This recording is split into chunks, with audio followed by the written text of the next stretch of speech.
Hello, and welcome to the We Recommend Podcast, a movie podcast where every week we recommend a movie for you to watch, then come back here and listen to us discuss.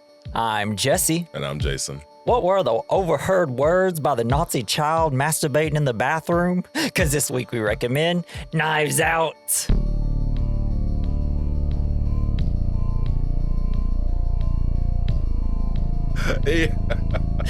He does kind of sound like that. Yeah, LeBlanc. I was like, oh wait, I have to. The only way I can get into Foghorn Leghorn voice is, now boy, I say. It's like the only way. Used to be better. That was actually pretty bad. Me and my friend Richard would do that all the time. Yeah, he was great. Brendan. Yeah. So first time watching? Yeah. What'd you think? It was awesome. It's kind of almost like a perfect movie. It's I wild. had a wonderful time. I was so just focused. Wrapped in the mystery. Yes. The whodunit. Yeah. Yeah, this came out in 2019. I think it was my favorite movie of 2019, going up against like Once Upon a Time in Hollywood and Parasite, but like whodunits fucking rule. Yeah. I feel like they really nailed it. And I love it because Rian Johnson, he's always been kind of what's the right word here? He looks like a Baldwin. Anytime that there's like a normal storyline, that's been done a billion times, he finds a way to like kind of manipulate it and trick you. He's always done that in all his movies, like Brick, Brothers Bloom. He also did Looper and Last Jedi, which that's why a lot of people didn't like it. They're like, wait, you did things that Star Wars movies don't do. And he's like, ha ha ha, gotcha. Yeah, there's going to be so many angry nerds. Yeah. And there were. Not two in here, though. Which I feel like you can feel that, the effect of angry people on Twitter really got to him in this movie. Yeah.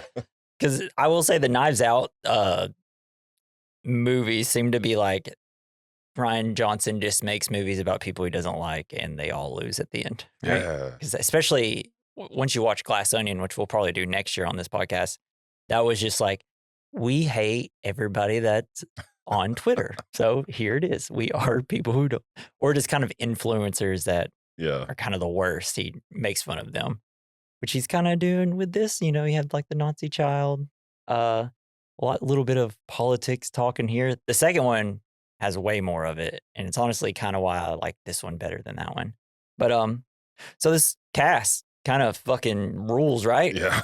Maybe like one of the best casts in a movie ever. I know. As soon as it started, I was like, holy shit, it's going to be great. Yeah, it's wild. It's like everybody's like, I don't know. Everybody puts on their A game in this. It's like they sent out a flare to any actor that wants to be a pretentious baby. Yeah. And they're like, God, me. Right? It's like, you got Daniel Craig, Benoit Blanc, who's just, he's amazing. I guess he came up with his own accent. I have some facts about that other. Why do they always go Southern? And I think just knowing that he's British made me hate his accent. Yeah. It just didn't match, but it's fine. It's good. So Rian Johnson says, I had written into the script that Blanc speaks with a subtle Southern accent. Subtle. Rian Johnson explains that Daniel Craig researched accents and became attached to historian Shelby Foote's cadence and drawl. So it's kind of that. It's a little Foghorn Leghorn, and it's also a little Harlan Pepper, which is Christopher Guest's character in Best in Show, which is funny because Christopher Guest is Jamie Lee Curtis's husband. So yeah, that's kind of how they came up with it. And Chris Evans, my favorite Chris Evans role. Yeah. I mean, he's just done Captain America, where he's like, I'm a tight lace, goody two shoe, blah blah blah, in which he's kind of always been stuck in ever since Fantastic Four. Yeah, this is my favorite role. He has the best fucking sweater in the history of sweaters. It's a nice sweater. I was like, I want all the sweaters. And yeah, he plays this kind of lovable shithead that you feel like you can trust, but it's like he's too good looking. There's no way you can trust this rich guy. I can't trust any of these people. Yeah. And Anna de Armas, which she's huge now, but this was kind of like her big role where she just wasn't like, let's put her in a movie so she'll take her top off. Because that's like every movie before this is all she did. And this got her the next John 007 movie. Oh, and it also got her into Blade Runner and all these other movies. Blade Runner actually might have been before. I'm not sure. Jamie Lee Curtis fucking crushing as usual. Oh, no. Michael Shannon, which is apparently he's like the funniest person on set. People are like, he is one of the funniest people you'll ever meet. He like all his funny lines were like made up from him and just That's added by awesome. him. Don Johnson, love him. Yeah, Love my yeah. Miami I Vice love that guy. silver hair. He's So just so good. he has been attractive since probably the day he came out of the womb, you know? I hated him in this movie though. I know. I mean, he's great acting. but- He starts off where you're kind of like, oh, it's Don Johnson. I like him. And then you're like, oh no, this guy's a shithead. Immediately going to be a shithead. And then, of course, Christopher Plummer. He's great in everything. Funny thing, Christopher Plummer, who plays Harlan Thornby, the older guy, he's got his mother in the movie, like the Yeah. old lady around. He's 6 years older than her. Wow. Yeah. Is that not crazy? Christopher Plummer, R.I.P. Man, Was he big. acted till he was like 90 something. He That's was 90 in incredible. this movie, apparently. That's insane. And then we have to talk about Toni Collette. Okay. It's so great because she's always kind of like this moody, sad, Yeah. like stressed out character. And this is finally where she's like, oh my gosh, I love crystals. Yeah. I love when she's dancing around and everybody's around and she keeps like trying to grab Linda and she's like, get off me. It's so good. But yeah, and then there's even more people, but like Keith Stanfield, he doesn't really have much to do in here. He's just kind of like, what are you doing? Blanc, what's happening? So are you a fan of whodunits? You know, I like am a huge Agatha fan. Ever Christie's since and Clue. everything. Yeah. Might be one of our double features at the end of the movie, I would assume. Yeah, I love it. And I love how this movie is like, hey, it's a whodunit, but oh, we're 40 minutes in. Here's who did it. And you're like, wait, what? Shit. And she didn't even mean to do it. And then it's like, but wait, there's more. It was fun. It's like, it knows exactly when to turn everything upside down, right? It Yeah. knows exactly when to do everything. It's really interesting that they show you exactly how it was done so soon. Yeah, Of course, they had to leave some stuff out. But yeah. And then it's like, it's just so fun trying to piece it together. And then as you watch it again, it's like, oh, Because you're there's all kind of this just shit. like, after you find out what happened, you're kind of just like waiting for Marta to get caught. Yeah, you're like, how's she going to get out of this shit? Yeah. You're like, Is it obvious that it's ransom? Just I kind didn't of think curious. it was. Okay, It cool. wasn't obvious to me. It wasn't obvious when I first watched it, but I was just kind of curious for like a new watcher. It's He like, is actually that something that's maybe Made me trust him a little bit. I know, And I when was he- like, fuck you. It's like, I can't especially believe I trusted you. when he gets to that place where they go to eat, you think like, oh, well, we can trust him, even though he tricked her into. Tricked her into eating beans and toast. Yeah, it's like, oh, what a British breakfast. Yeah. Do you think the story's a little too complex or complex just enough No, that with was all fine. the twists and turns? Okay. That was fine. I was curious. I was just trying to think like, it's like, is this just something, because I've watched so many movies, it came pretty easy to me. I was just curious. Eat a dick, Jesse. What do you think? Well, we already kind of talked about it. So I actually already asked about the sweater, but this is kind of the best house and sweater movie. Yeah. The fucking house, like especially when rules. it opens up on the intro and the dogs are running. Yeah. And I'm just like, oh, I want to live in that house. Every I want to be aesthetic. haunted by everything Yeah. that's ever died in there. And it's got a secret window. Yeah. Come on. That is my, if I ever won the lottery, I would just make, I've always wanted my own secret bathroom Fuck in a yeah. house where I just like yeah. pop something and then I walk in and nobody in the house except for me and Natalie knows about it. And she'll have her own and I'll have my own. All I want is a secret bathroom. I'll have like a TV and everything in there. Nice. You'd just- have walkie-talkies in there. so- Yeah. So like, yeah, Breaker, Natalie, you pooping? But yeah, that's that fucking house, man. Oh, I want it so bad.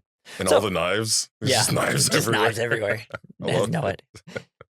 idea. So what about whenever he, like, this movie's so smart, right? Even Very everything smart. up to the line of Christopher Plummer where it's like, I don't even know the difference between a prop knife and a real knife anymore. And then at the end, it's like, Yes. fucking prop knife! Everything comes back in this movie. It's almost like he set it up, but Right. I It's don't like know. he like set up a book that he wrote, essentially. Yeah.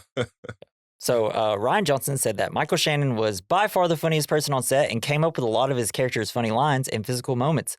such as his triumphant arm raised during the eat shit scene and his retort, "I am not eating one iota of shit." Yes. Too good. Eat shit, and especially you. Eat shit. I want to be able to do that. I want to have that much money. Got to have so much money that you can just tell everybody around you to eat shit. Yeah. Yes. It's like, what are y'all going to do? We're all in the same family and we're all rich. Not anymore. So both the titles Knives Out and the working title, whenever it's being made, Morning Bell, are tracks from the album Amnesiac by the English rock band Radiohead. Cool. Glass Onion, that's a Beatles song. So he's is it? And Wake Up Dead Man, that's the new one that's coming out, I think next week. That one is also a song title. I just don't know which I love song. watching those AI videos of people cutting glass fruit or vegetables. It's so satisfying. Never seen that. It's so satisfying. I don't even know what it is. Swipe so fast on that. Fuck AI.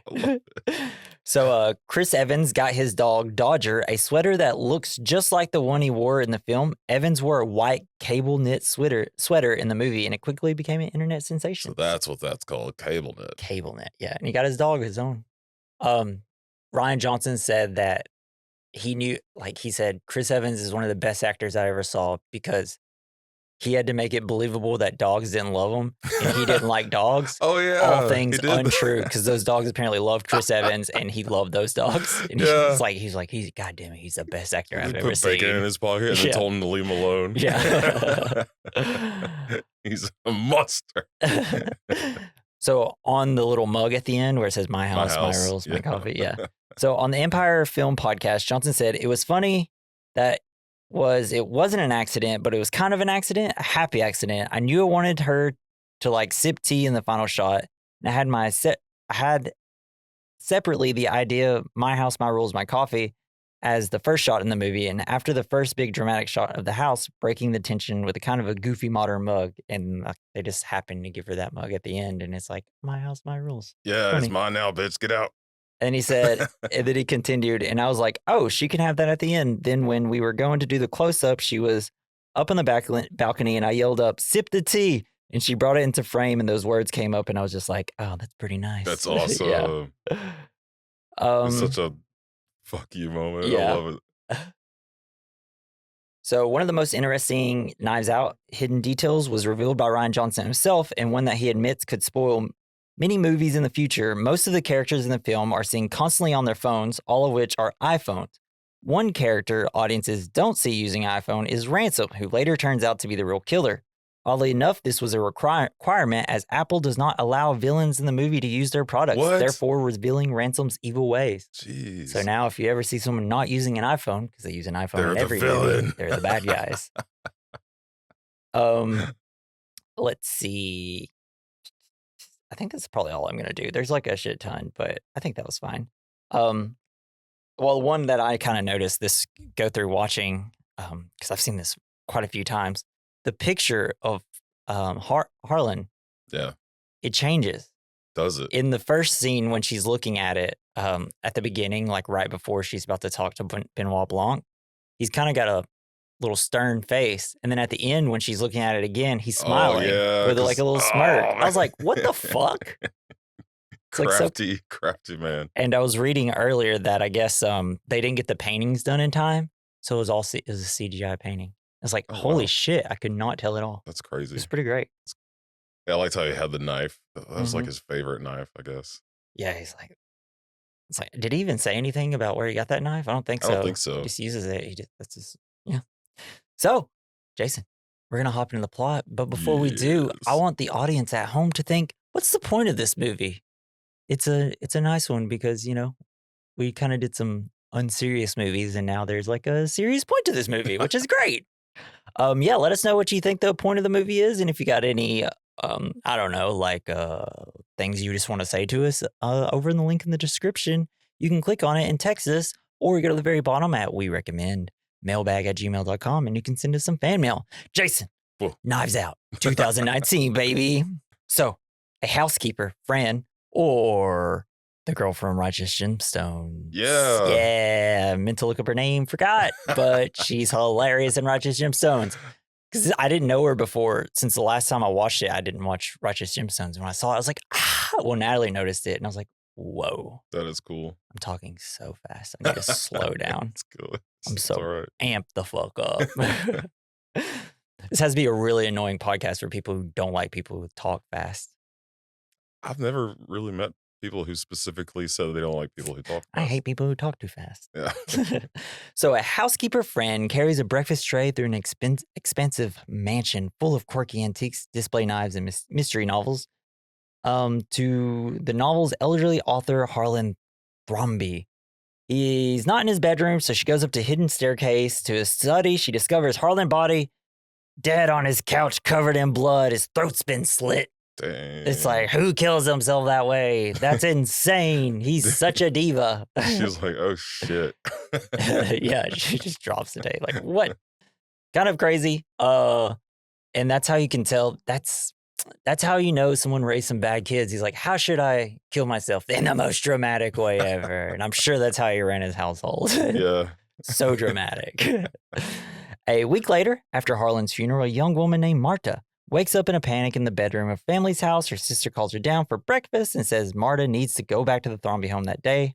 Marta was Harlan's personal registered nurse. Investigators want to speak to her about his death.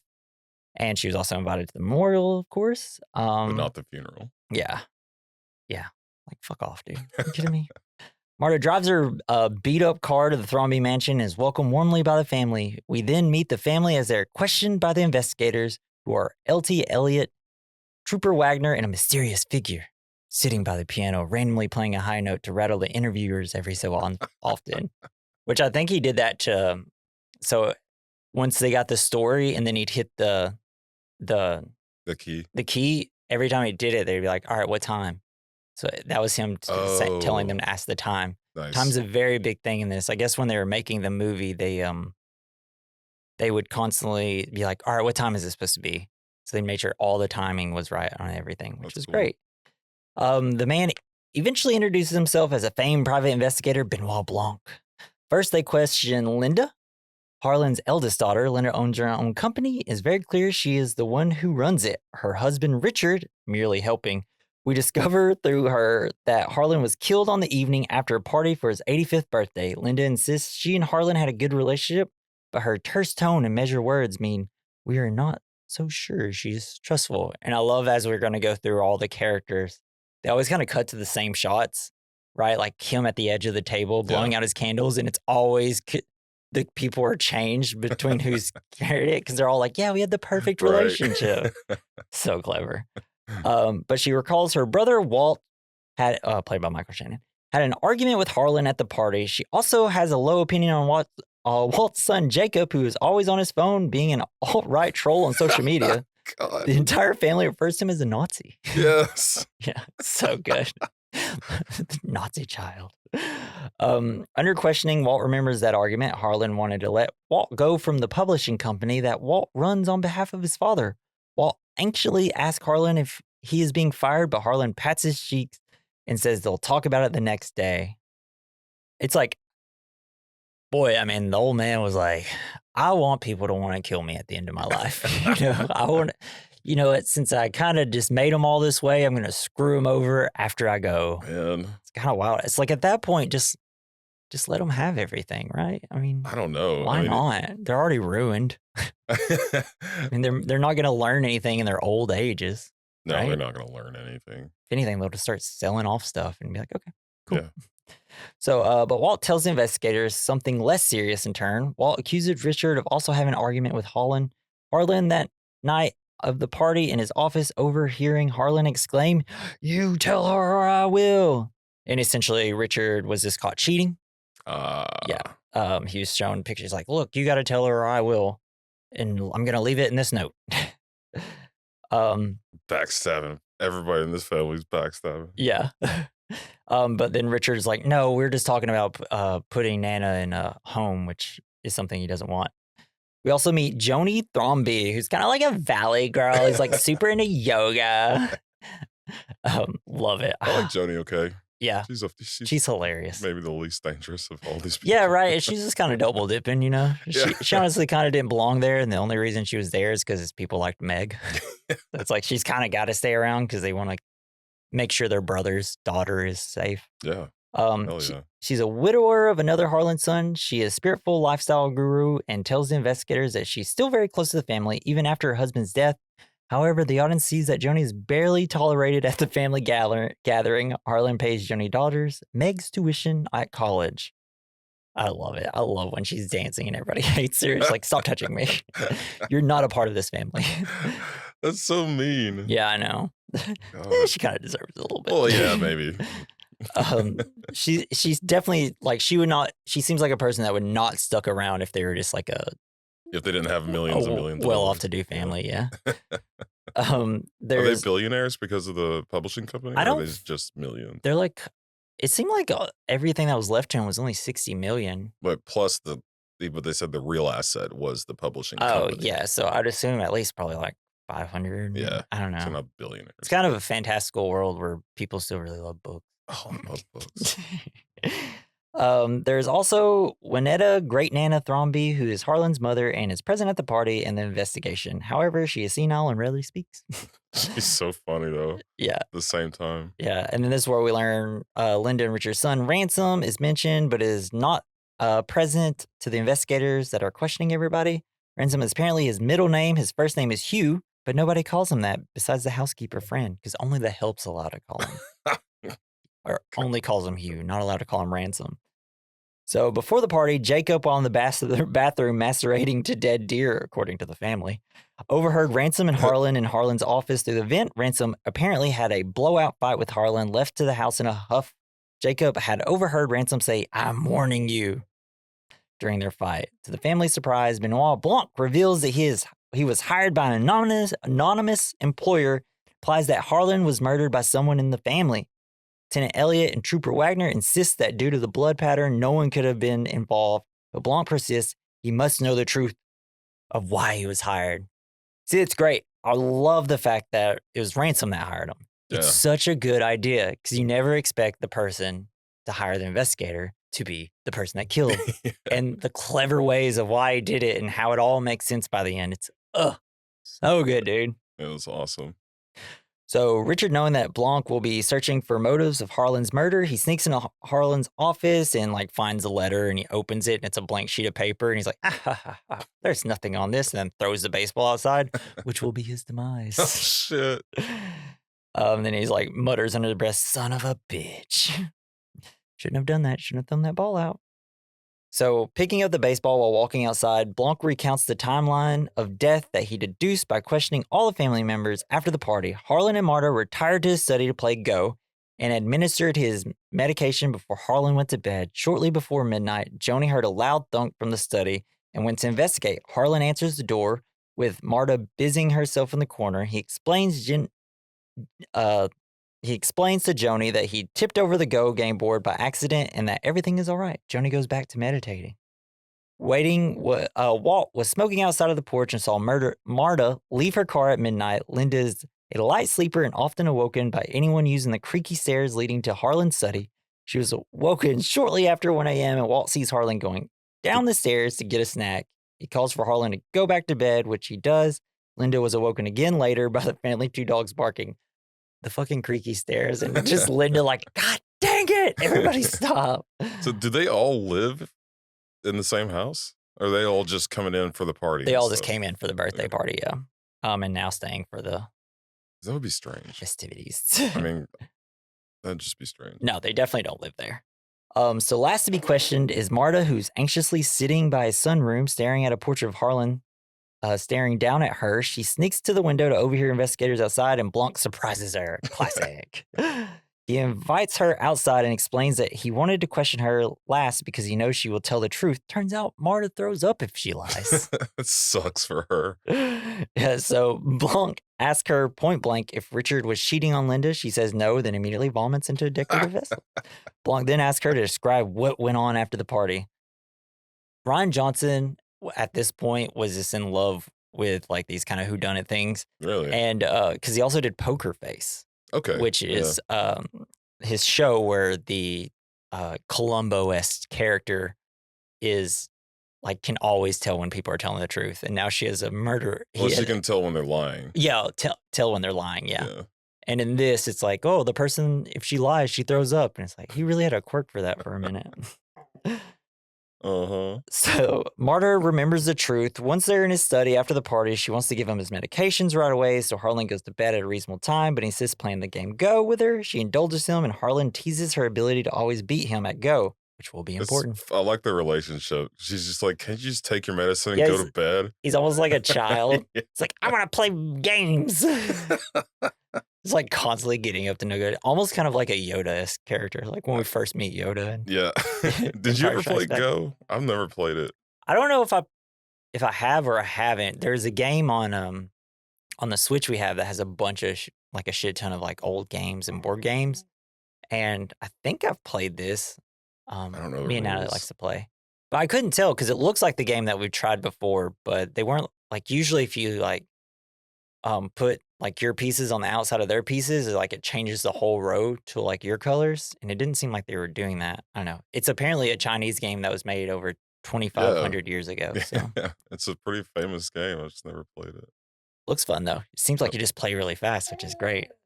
Very strategic. Yeah. She tells him she isn't playing to win. She just likes making a beautiful pattern. She's just a perfect little angel.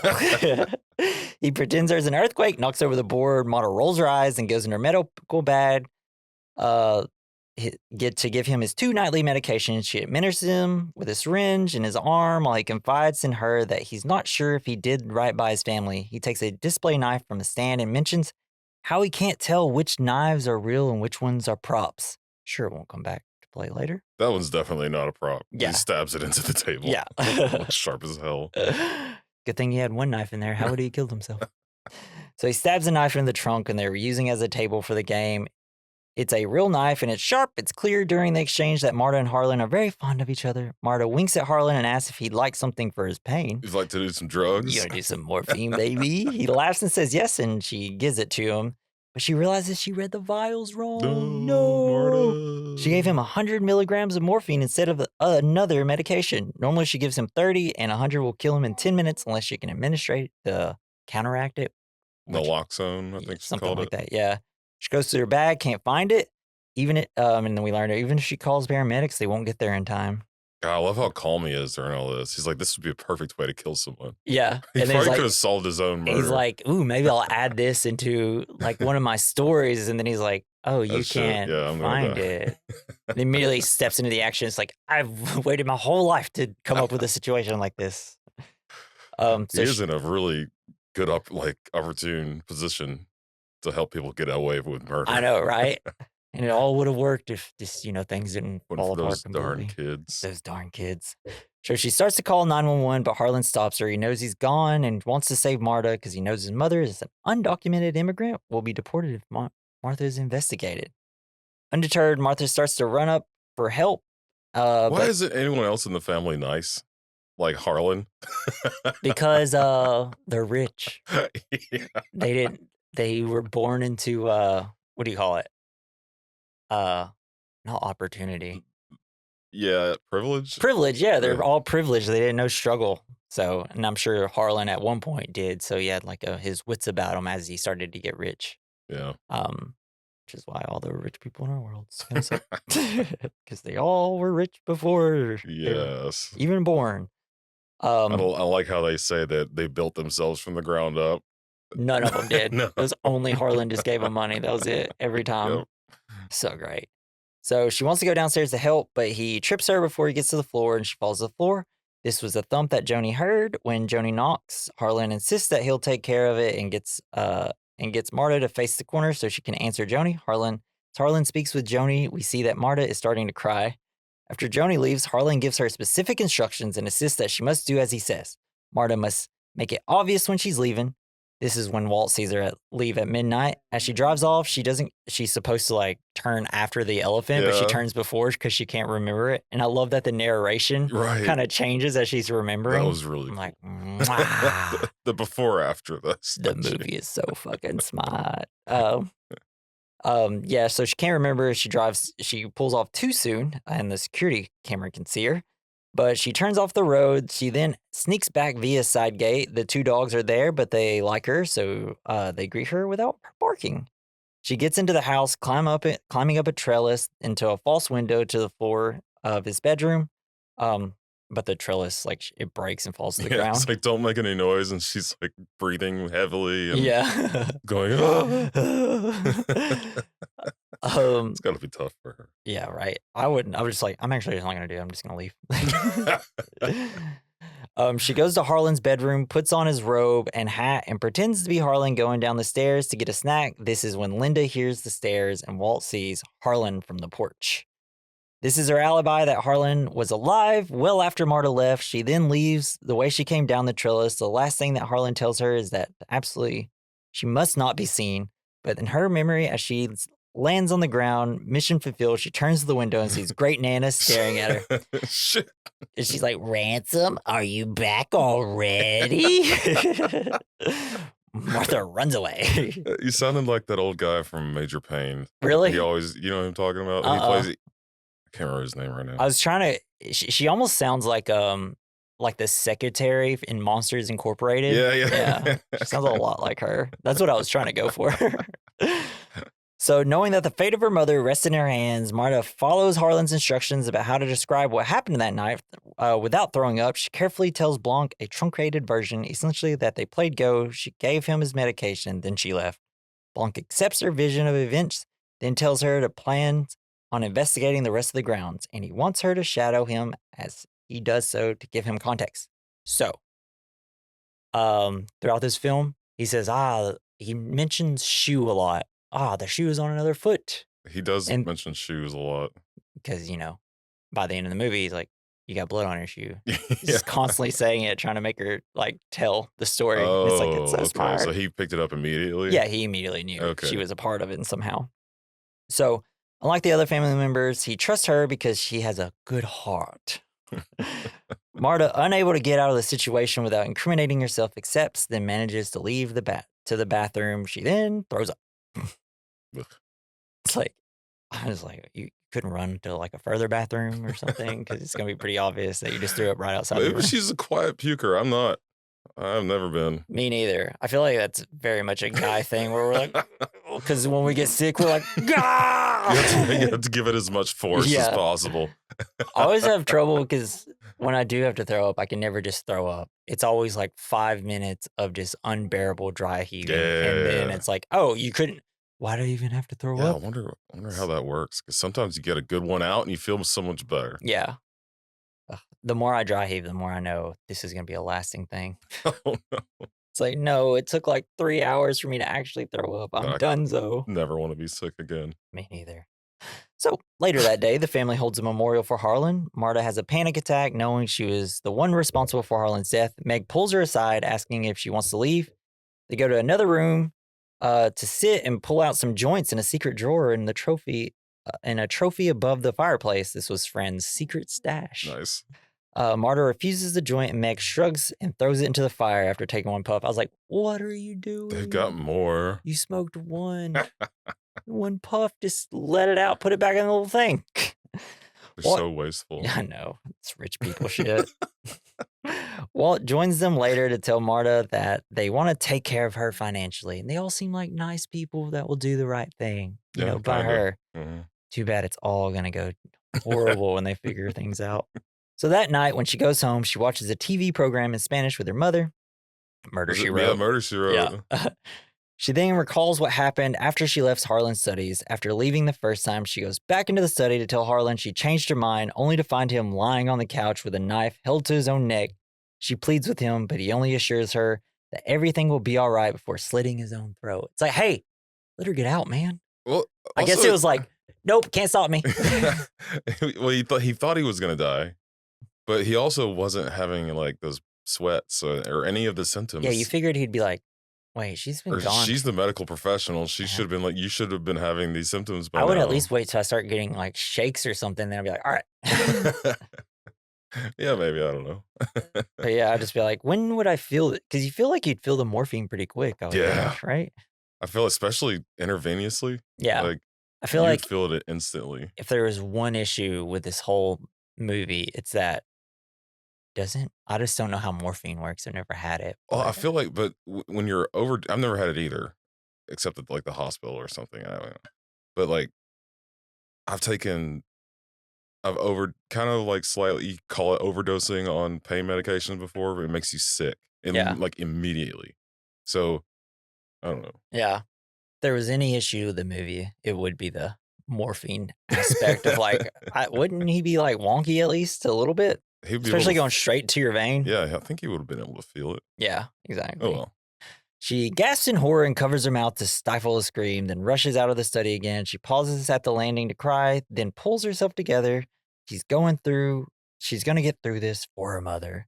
And back at home, Marta holds her mother's hand. The camera pans down, and this is where we see her fidgeting, and then on a little piece of blood on her white sneakers that she wears throughout the whole movie. Uh, yeah. So, like, that was a big gush of blood hit all the way It across was the room. yeah, that's a big one right there on the neck. Yeah. Like, I don't know how far it Sploosh, shoots, but damn, like you 8 made it. feet. Really? Golly. Well, I mean, that's what it looks like from the room. Yeah.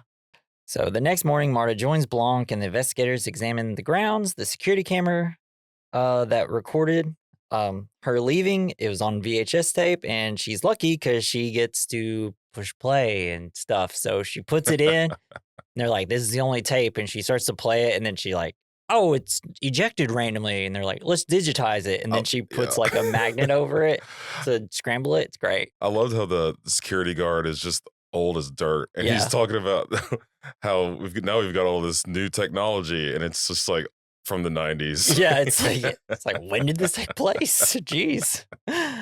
It's like, I guess they were just like, if no one killed my father yet, they're just not gonna do it. We'll just keep it VHS. So walking ahead of the group towards the side entrance, Marta realizes that her shoe prints from sneaking back can be seen in the muddy path. Just as Blanc realizes he could examine the shoe prints, playing clueless, she walks like through the mud so that her footprints would already be there. And they're like, no, don't. And then she's like, what? I can't hear you. And then walks back through, and then all the dogs come in, and it's like, God dang it. So good. So getting to the side of the house, Blanc surmises that someone could have snuck back into the house using the trellis. One of the dogs comes to Marta carrying the broken piece of trellis in his mouth. She realizes that Blanc could see it and just eats it. I love it. The shot of it where he's just like, I do say somebody could have climbed up that. You just see Marta like, oh shit, throw it The off. doggo gets it. Yeah, it's like, thank God. My dog would probably brought it to Blanc and be like, play with me. Well, that's what he did, didn't he?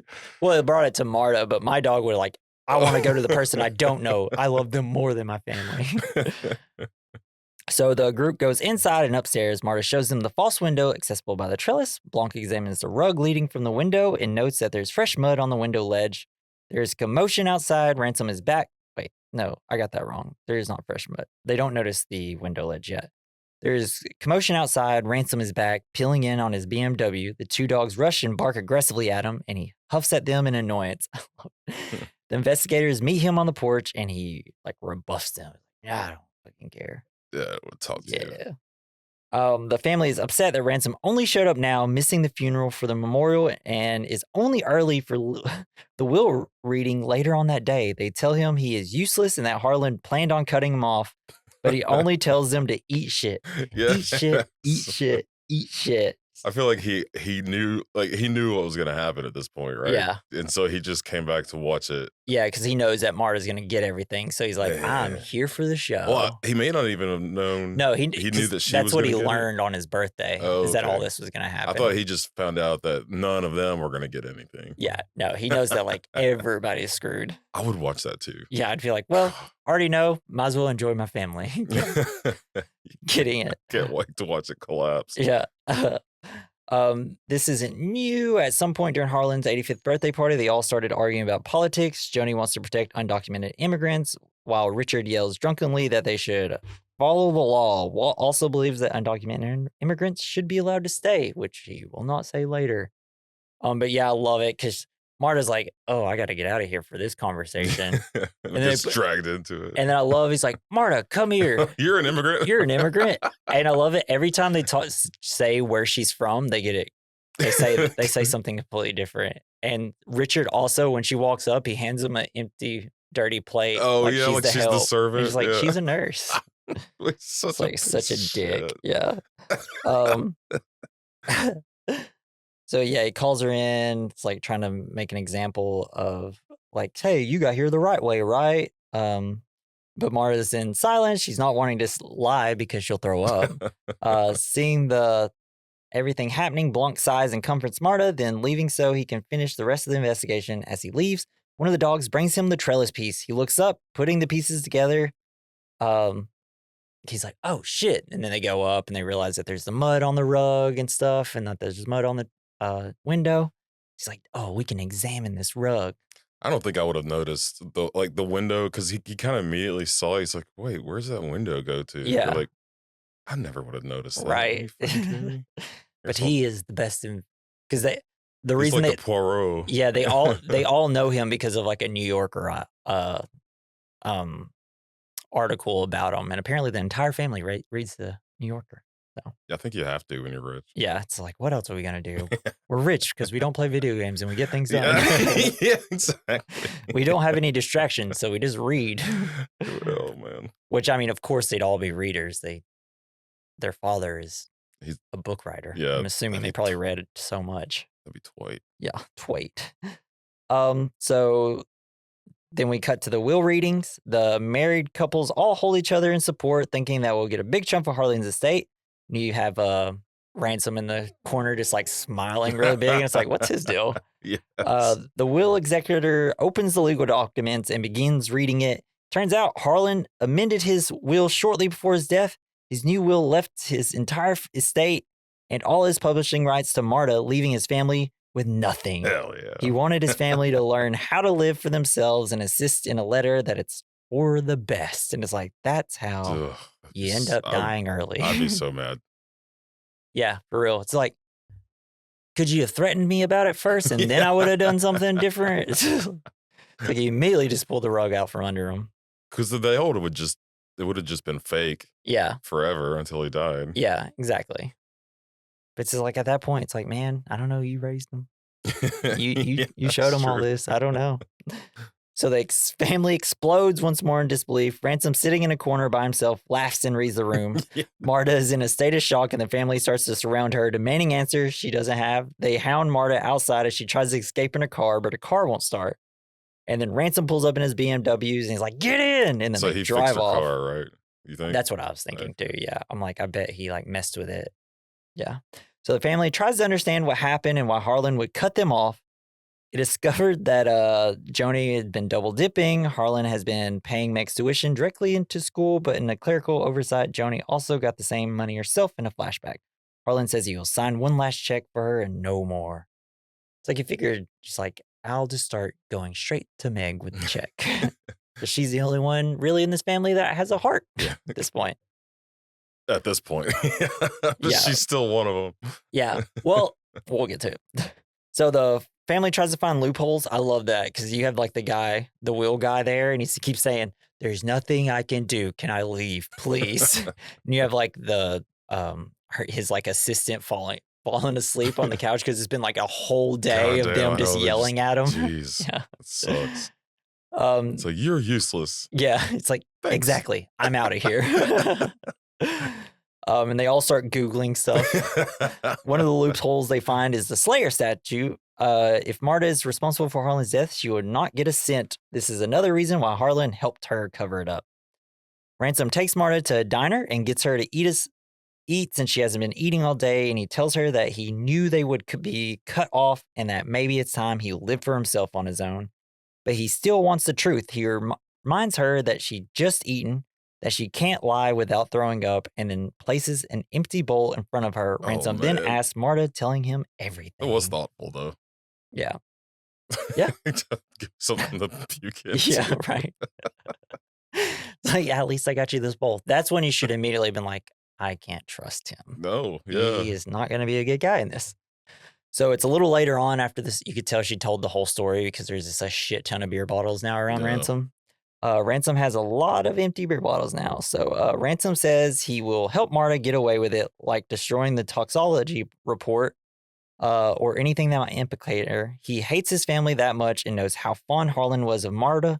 Ransom always thought he was the only one capable of beating Harlan at Go, but Marta did it all the time. But he will only help on the condition that she gives him his share of Harlan's estate. It's a win-win. She agrees. In for a penny, in for a pound. And he takes her back to the family's home. So at some point during the night, Meg calls Marta. Meg tries to convince Marta to renounce her for inheritance entirely, since it's the right thing to do. Oh, man. I hated her so much in that phone call. And Yeah. I knew there were other people around. Yeah, well, I mean, they're obviously forced her to do it. She was like crying and didn't want to do it because she seems like the only one that's like, no, I'm pro Marta. And like, I don't care. So she didn't do it because she wanted to. okay. Because like when the call ends, she like turns and like cries and they're all like, yes, yes, do our bidding. I just thought it was so selfish of her to hang up as soon as she heard Marta say she was going to be taken care of. Yeah. She just ends the phone She ends call. the call. She's like, It's got like, what I want. Yeah. But no, I think it's just like, I don't even think Meg wanted to hear that. I think she was just like, I feel shitty for even asking this. Yes. Because I think Meg would have been better if, I think she would have been smart about it and she would have just been like, all right, let her have it. And then be like, hey, Marta, do you think you could help pay for my stuff? Bestie. Yeah. That's what I would have done. I'd be like, okay. Yeah. Well, I'm not going to screw anybody over. And Leave then I'm the going to house. ask. Because then later when Marta gets back to the house, Meg goes to her and it's like, I'm so sorry they made me do it or something like that. So Marta always thought that they were friends. Talking to Meg, Marta assures Meg that she will use Harlan's money to pay tuition for her. So the next day, Marta is surprised to see a ton of press and news vans outside her house. It's been discovered that she's a sole inheritor of Harlan's estate. She tries to sneak out back, but Waltz is waiting there. God damn, he's creepy with that cane. Yeah. He tries to convince her that they can help her handle the attention and the situation she's in. Vaguely threaten her with a cane and with the deportation of her mother. He's like, we have those resources. Yes, And then I love Marta for this. She fucking crushes it. Yes. She's like, oh, well then if I have all those resources, I think I'll be able to handle it myself. Yes. It's like, yeah, girl. But then he's Fuck like, no, yeah. wait, no. And then she like runs in and like shuts the door. And then she looks through all her mail and she sees like a blank envelope. And we see that it's a top half of the Harlan's toxology report, and the bottom half is missing, but there's a handwritten message declaring, I know what you did. Damn. In a panic, she calls Ransom. It's like, no, stop calling the wood guy you don't need to call. And then we get a scene where Blanc sits with the great Nana. It's like, oh, That was yes, really sweet. I love old age or whatever. He's trying to get her to open up. Yeah, and it's like, you're a mighty fine young woman or whatever. I could see her all day with you. Yeah. And you see Nana is like, finally has like something behind her eyes for once. He's like, oh, he's talking to me. I bet they all treat her like shit. Yeah. And then the scene cuts away, and then next scene is the firefighters arrive at a massive fire at the county medical's examiner's office. Elliot, Wagner, and Blanc show up too. It turns out the toxology report and any blood samples are gone. Ransom and Marta show up in Marta's car. They're shocked to see the office on fire. Ransom asks Marta if anyone blackmailed her for the toxology report, and she checks her email on her phone. She did get a mysterious email from an unknown sender that morning asking to meet at 1690 Columbus Street at 10 a.m. It's 9:30, so they have to leave now to make the meeting. I love it. She looks up from her car, and then like Blanc turns around and is like, hey. And she's like, oh shit. She starts trying to drive off. She's like, all right, baby driver, calm down. She panics a lot. Yeah. So she like peels out as best as she can with her beat up car. And then I love it. It's like, I can't wait. Okay. So and then Ransom complains that they should have taken his car because it's not going fast, and all the cars caught up to him so quickly. Blanc tries to call her several times, even like drives up next to her and is like, answer your phone. But she ignores. She manages to evade them by driving down several side alleys because she has a tiny car and all their big cars couldn't go through. She and Ransom start to make a plan about getting the toxicology report and destroying it until Elliot knocks on her window. It's like, get out. That was the stupidest car chase of all car chases. Did her phone get destroyed at some point in the movie, or it's just broken. It's just It's always to show her that she's poor. Okay. Yeah. If you want to know if someone's poor, they have a broken phone. It's true, man. Not even poor, just like middle class, lower middle class at least. So it's over now, except that they lead Ransom away from frisking him. After frisking him, Ransom looks at her, like kind of like stick to the plan type situation. Blanc asks Marta if Ransom asked her to drive, and she says yes. And she gets inside her car real quick to throw up. And then Blanc's like, I'm gonna ride with you. Oh no, she just threw up in there. Yeah, it's like it's gonna smell like vomit, which I'm sure he probably smelled. Mm. Blanc joined her, intending them to drive back to the Thornby home so she can give the final report to the family. Then they start driving, and then Marta's like, hey, I gotta stop somewhere. And he's like, sure, why not? Because he's just so long for the ride at this point. He's like, where are you going? If you're going somewhere, it only help me at this point. Yeah. And then Blanc just sits on the car as she goes in and looks none the wiser. And I love it because she goes into one shop, goes out the back door, and then goes into the little wherever building she's supposed to go into. So yeah, they're in this abandoned laundromat, and it's dark, and Marta finds her medical bag on the floor near the door. There's a still figure sitting in the chair in the middle of the room. Marta says she intends to get the report no matter what, but the figure doesn't move. She comes closer, uses her iPhone flashlight to see, and it's Fran with a spider on her face. Yes. Spiders always be on people's faces after you die. It's wild. Spiders love dead people. I guess. But she seems dead, but overdosed presumably from a morphine vial on the floor. Marta gasps, and Fran also gasps because she's alive. Marta gets Marta gets her to the floor to try and free her. Fran sputters, "You did this." We'll figure out later. It wasn't you. It was something else. Marta debates what to do, choosing Fran or her mother's fate, but ultimately her good heart wins out. She calls 911 and starts CPR on Fran because she's a good person. Hell yeah. Blanc outside just like, listening to this fucking music, baby. Like, hell yeah. As a bunch of like ambulances come from behind. He's like, whoa, what the hell? Well, I say. I do declare. He finds Marta upset, and Marta tells him the entire truth, unable to run any longer. Blanc says Ransom corroborated her story and then takes them back to the Thornby home. The hospital will call Marta with any updates on Fran. Man. I made a very wordy. I feel like you have to with a movie like this because it's like the details. You have to have every detail. Otherwise, when I explain it, whenever I go through the ending, it'll be like, okay. Just in case you're listening and you miss something, right? Right. So back at the Thornby home, Meg hugs Marta and apologizes. In the living room where the elaborate knife throwing display is, Marta begins to tell the family that she accidentally killed Harlan. When Blanc dramatically interrupts, telling the entire family off for being entitled brats. Yeah. Marta, completely confused, asks what is going on. Blanc throws the entire family out of the room, whispering to Wagner to bring one of them in later. He's going to make his final report to the investigators. Blanc always knew he had something missing. A donut. It's a circle with a hole in the middle, like a donut. Within a donut. Apparently, Rian Johnson wanted to cut that out because he's like, it's too silly. And Daniel Craig was like, no, it's like everything about this film is all about this donut. Because even like the knives is a giant circle with a hole missing in the middle. And it's like, smack. Yeah, it wouldn't have worked, even though that's more Cajun. Yeah. Like Blanc.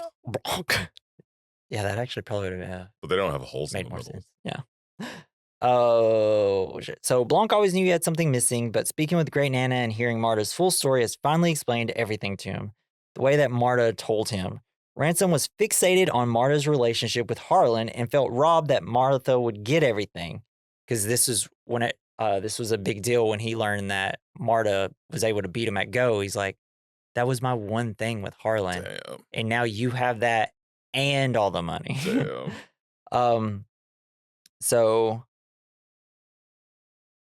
that's what their fight at the party was about. Ransom discovered what the amended will said and threatened Harlan. Wagner brings in Ransom and Blanc tells the entire story. Ransom is aware the only way that Marta will not get Harlan's money is if she is responsible for his death. So Ransom frames her. After leaving in a huff, he climbed up the trellis to sneak back into the house during the party. Great Nana also saw him leave the house via the trellis, hence her That's why saying, she's Ransom, you back yes. already? When Marta did the same thing later that night. Having had some previous medical training, Ransom switched to the liquid in the 2 vials and removed the morphine counteragent from Marta's medical bags, and he expected Marta to read the labels and accidentally overdose Harlan on morphine. But Marta actually gave Harlan the right medications, unaware that the medications had been switched already. She had relied on the feel of the liquid in the bottles to tell her what they were instead of relying on the labels because she's a good nurse. If Harlan had allowed her to call 911 and gotten checked out, he would have lived. Harlan's death is not Marta's fault. It is a suicide. Damn, that sucks. Yeah. He really thought he was going to die. And then Ransom had intended on sneaking back into the house later that night to return the counteragent to Marta's bag, further incriminating her. But the 2 dogs barked at him and at the side gate, waking Linda, which matches all the timelines and stuff. Hell yeah. After Harlan was discovered with a slit throat, Ransom needed to do more. Knowing that the medical examiner would look at the blood pattern and conclude suicide, he needed someone to further investigate and find the overdose, so he sent Blanc an envelope of cash, an article about Harlan's death. That's how Blanc was hired. Right. A huge stack of cash. Yeah. But they're just like, I am investigating. Because when you get a stack this big. But there was a hitch in his plan. Ransom had to skip the funeral so he could avoid his family and the investigators in the house to return the counteragent to Marta's bag. But the house wasn't empty. Fran saw Ransom rummaging in Marta's bag and knew he was up to no good. Damn, Fran. So Fran had a cousin at the medical examiner's office, so she got a copy of the toxology report and threatened Ransom with it. Ransom made a copy of the threat and slipped it into Marta's mail slot. Ransom, knowing that the toxicology report would not show an overdose, threw a Molotov cocktail through the medical examiner office window. Because when they were sitting there at the diner, the one information that he got was, shit, she didn't know. She didn't give him the right overdose. Right. Because, like, as she explained it, it's like he was thinking, oh, she didn't do it wrong at all. Yeah. So he's like, crap, now I have to go and burn this place down. But Fran still had 2 copies, one of which she hid in a drawer with the joints. Nice. With which, once again, weed saves the day. Which Blanc pulls out to show the investigators. Fran intended to meet Ransom at 1690 Columbus Street at the same day. She tried to threaten him, but he chloroformed her and stabbed her in the neck with a syringe full of morphine. Ugh. Ransom's morphine crazy. What is this guy, sandwich crazy? So while leaving, he burned the toxology report. He then sent the anonymous email to Marta asking to meet at the same place at 10 a.m., where she would find Fran's body. But he didn't expect that Marta would sacrifice her own future and her mother's future by saving Fran. And Fran wasn't saying, you did this. She was really saying, you did this. Fran was the only person who referred to Ransom by his first name. And it's like, she did the right thing. And that's what saved the day. So Marta gets a call from the hospital. I mean, hold on, before we just get through that. I mean, fucking great, right? Yes. What a great reveal. Awesome. All of it, where it's just like, Ransom was just like, shit, this happened. Shit, this happened. Shit, this happened. And it's like, you think that like he's just like a privileged shithead, and it's why he didn't come to all this, and he's doing all this because he's an asshole. But no, he's a murderer. Yeah. So it's like, and it's weird. Though. I feel like that's, well, I'll just go ahead and say it. I feel like that's kind of what the movie is kind of saying. It's like, hey, all these assholes that we're just like, no, they're just assholes. No, if they redirect how much of an asshole they want to be into killing someone, they might be pretty good at it. They would do anything not to lose their livelihood. Yeah, exactly. Yeah. So don't trust assholes, guys. Yeah. So Marta gets a call from the hospital. She announces to the group that Fran's going to be okay and she'll be ready to talk soon. In a rage, Ransom confesses to everything and tells Marta she doesn't deserve the money like he does because he is born into the privilege, and she wasn't. He's finally stopped by Marta, projectile vomiting all over his face. Yeah. Let's go. So good. Wagner and Elliot try to come to her aid, but she says she's all right and waves them off, wiping her mouth. They realize she must have lied, and she did. Fran is dead, and Ransom just confessed to the murder. Damn, for real. And it was all being recorded on Wagner's phone. Ransom says in resignation, in for a penny, in for a pound.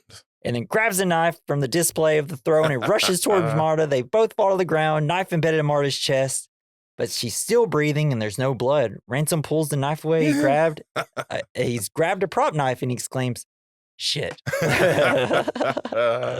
Oh, Chris Evans so fucking good in this movie. And then he's pulled off Marta. Blanc has one last conversation with Marta saying that he wouldn't help that family in any way, but that she'll make the right decisions. She asked Blanc when he knew she was there when Harlan died, and he says from the first moment he saw her because of the drop of blood on her shoe. He's known the whole time, but believed in her good heart. She looks at the smiling portrait of Harlan. And I love it. She's like, it's like, you would have never figured any of this out with me. It's like, you're a bad detective. It's like, you're a bad murderer. Or sorry detective and sorry murderer or something like that. So Richard is arguing with the investigators outside while Ransom is being led away in handcuffs. At the same time, Linda, who one of the dogs brought the little baseball, goes and puts it back into Harlan's office, notices the letter, the blank letter that was going to be sent to her, and she's like, fun. Goes outside, lights up her cigarette or her lighter, and then like puts it under it, and it's invisible ink revealed with fire. Hell yeah. Then looks at him, and then Richard looks back at her and is like, oh no. Sees that she's holding the letter. Damn, Richard. Yeah, and then so she drops a cigarette from her mouth and glares at Richard. The family gathers outside and watches Ransom being driven away. They look back at the house and upward. Marta is there on the second floor balcony, looking down at them all, sipping from a mug, declaring, My house. Yeah. Yeah, I wouldn't let him back in. Yeah. Yeah, definitely be like, I'm calling the cops. Get out of here. This is my house. Yes. Technically, when does it? Well, I guess once the will is read, it officially becomes their house. No, it has to go through probate. Probate. And don't you have to like... You guys sign all the paperwork. And then, do you have to like pay taxes and stuff on it? Or Probably. Probably, yeah. Which probably wouldn't be a big issue. For her now, yeah. So Jason, fucking good movie. It was awesome. I don't know how good of a podcast it would be. It's because just me reading a book, essentially. It's okay. It was like reliving the movie. Yeah, I was kind of worried because when I was, like doing all this, I was like, oh no, there's so much to say. Should I just truncate it? But I was like, every time I get to a new scene, I'm like, well, I have to put this, and this, and this, and this, and this. And I'm like, no. So I left some of like the quotes and stuff out, all the great quotes, but. Truncate's a fun word. Truncate, yeah. Sounds something like Benoit Blanc would say. Well, I do truncate. So, Jason, what do you think the point of the movie is? Be a good person, maybe? I don't know. That's why I kind of put it's the lack of greed and a pure heart will always point you in the right direction. And don't be a dick, because if you are, you can eat shit. Don't be a dick. Yeah. And then it's also, I think it's just like, look, if people, people with the wealth and privilege, if they are assholes to you, they do not fucking care about you. No. And as soon as you get something that they want, they will turn on you. Yes. So, let's say if a billionaire, a former billionaire, I don't know, runs something or, and tells you anything, they're probably lying because they only care about making more money and not, helping you out, talking about anybody. I do like how they also brought up immigration and like all the stuff different that sides 2019 we're all yelling about because it's Trump stuff, which that's that's obviously a movie kind of like has the haze of the Trump era over it, and then Glass Onion has the haze of COVID over it. I think this one's kind of a little bit more clever, and it's not like hitting you over the head of like what he's like, hey, you see what I'm trying to say here, versus Glass Onion where you're like, all right, man, you were on Twitter around this time. I get it. So that's the only thing that kind of hinders that one a little bit. But yeah, the point of the movie is don't be a dick. Don't be a dick. If you got money, you don't have to be an asshole. No. Jason looks like he's got a lot of money right now. I got a fucking Chris Evans I'm just wearing a cardigan. Like sweater. So it's laundry day. And you got the only fancy ass pants. The only pair of pants I had to wear today were these fancy ones. So I just noticed how nice those pants were just whenever I said what you were wearing, and I was like, "Damn, those are some nice pants. It goes great with your sweater." It's like, sheesh, sweeping me off my feet. My laptop's growing because of an erection. The joke, it's sitting on my lap and it's growing from an erection. That's the joke. Yep. All right, Jason, the good, the bad, the ugly, the fine. It's where we discuss the good of a film, something we liked, the bad, something we didn't like, the ugly, something that didn't age well, and the fine, something that did age well. I put the acting and the characters. Yeah, I can also put like director, writing, fucking everything. yeah, The there's a whole movie. lot that's good about this movie. Yeah. I really think it's good that you can use this kind of idea and do something new with it and make Yeah, it amazing. That's exactly. really cool. It's what I liked about Poker Face. Yeah. It's like like it's a play off Murder She Wrote, Columbo, and everything. But like, there's so many new ways that he decided to do it, and I think that's what I really like about Rian Johnson. Whatever he's gonna do, you can't just go. He's always gonna subvert. That's the fucking Subvert. word I was looking for earlier. He's always gonna subvert like your expectations of something, which is very ironic because talking about movies, there's always people who like will complain if something's too predictable, but then there's also people that complain if it wasn't predictable enough. And some people love when you're subverted, and other people like fucking will murder you if you subvert something too much. Yeah. But yeah, I just love that Rian Johnson is just like, I make the movie, I can do whatever I want. You either like it or you don't. Yeah, and I think he had a pretty balanced. Yeah, I mean, with this movie, and like this is my favorite Rian Johnson movie. I mean, it's just T to B. It's a 10 out of 10. For the bad, the only thing I had was the little morphine thing. Like, if you had to pull like something bad from the movie, it's like, is that how morphine works?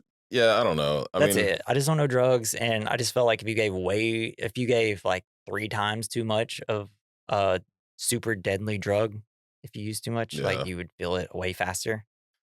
That's it. I think mine was just my uncomfortable feeling that I had with Mr. Blanc's Accent? accent. Really? That's the word I was trying to say.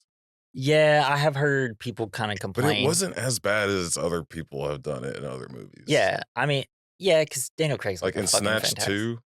I've never seen it's the Snatch worst 2. Southern accent because it's also an investigator. Yeah, and she's supposed to be from like a Southern belle from Georgia or something. Yeah, and it's laid on so heavy, so thick. It's kind of embarrassing. Yeah, and that's the thing. I think there's a little bit of subtleness to the Foghorn Leghorniness, right?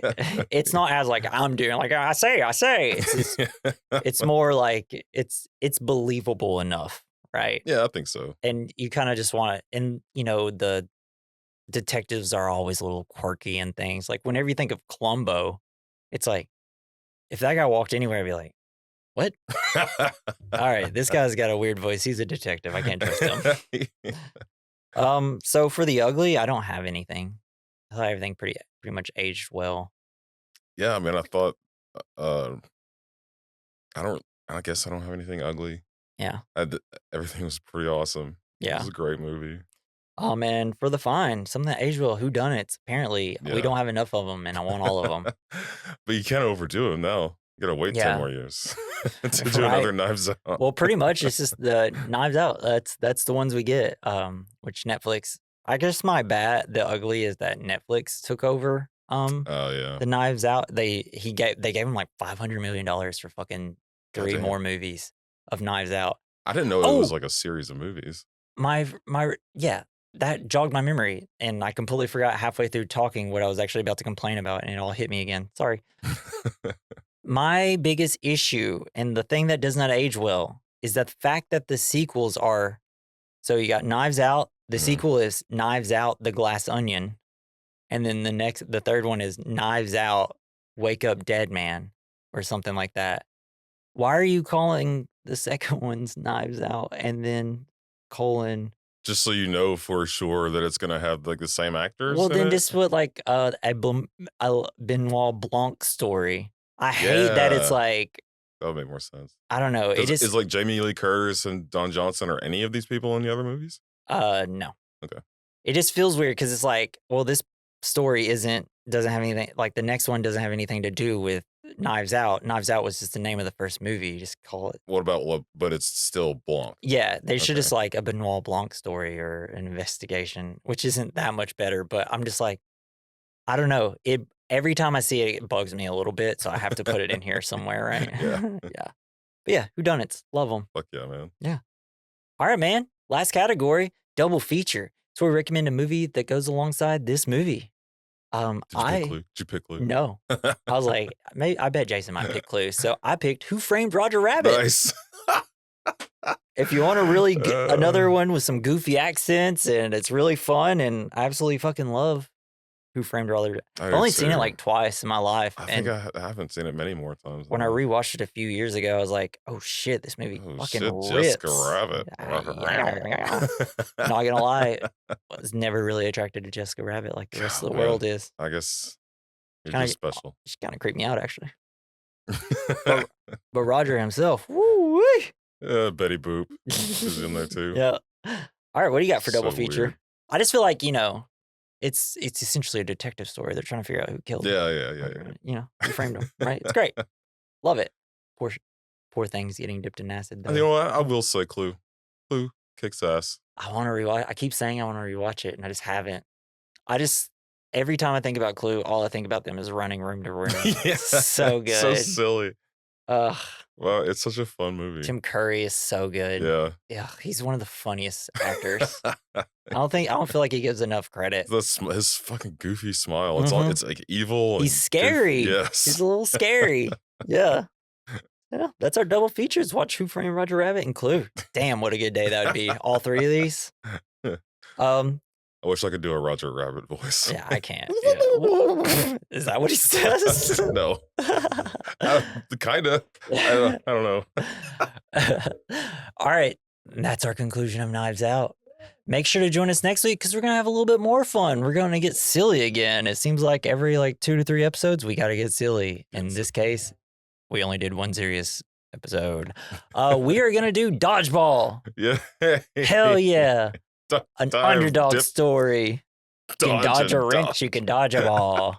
Kind of one of those, everybody knows Dodgeball. Everybody loves Dodgeball.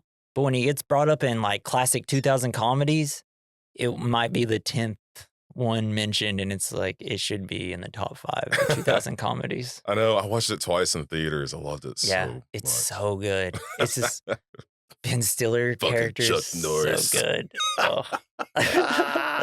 Yeah. We're going to grab the bull by the horse. Get ready for a quote-filled episode, baby, next week. So join us for Dodgeball, a true underdog story. One of my favorite things from that movie, and I do it all the time with Natalie, it's a bold move, Cotton. Let's see how it works out for him. The Ocho, Jason Bateman, baby. Yes. Let's go. So join us next week for that. Please send us some fan mail. I beggeth of you. Please send the fan mail. Link in the description. Click it and you can text us from your phone. At the bottom of the description is our email. I don't know what voice I'm doing. Oh, it's we recommend mailbag@gmail.com. Evil Butler. Evil Butler. I know, and I should be doing kind of like a southern accent, but I have not been doing it. Your range is so Oh, wide. gosh, I can do so many accents. They all almost kind of end up turning into a 1930s gangster. You got anything good to eat in there? If you wouldn't mind, just liking and subscribing, smash that like button, and follow, share with any of your friends and family. Okay. Now I'm doing okay. Okay. Anyways, accents, am I right? Yeah. Seriously, share us. Tell somebody about us for the love of God, dude. And then be good to yourself. What else? Yeah, be nice. Be good to people. Thank you, Joey Prosser, for intro and outro music. You can follow him on X at Mr. Joey Prosser. God dang it, this has been the We Recommend podcast. I'm Jesse. I'm Jason. And if you're listening to this podcast, and if you're in for a damn penny, you're gonna podcast for a damn pound. I don't know. Goodbye.